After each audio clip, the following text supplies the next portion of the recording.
is what is the difference here between map and flat map? Both are the methods belongs to the stream API only. Both are used to perform mapping and transformation. Flat map is a combination of mapping plus flattening. Flattening is a process of combining multiple lists and merging as a single list. Let's see with the example. We have a list of strings here, Samir, Alan, John. We have added to a list. We will perform the mapping list dot stream dot map of followed by lambda expression. I'm collecting to a new list. Control plus 1, just print here sys out. I'll make it map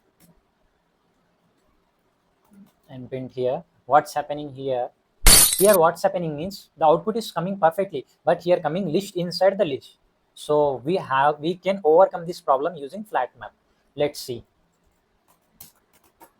flatMap.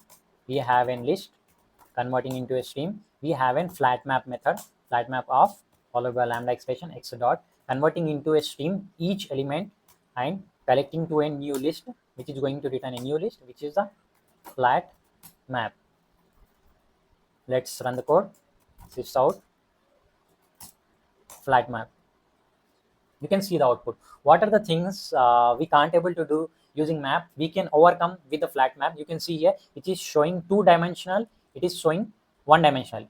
Map will take the one argument and return the one value. Flat map will take the one argument and return the arbitrary number of values. That's it.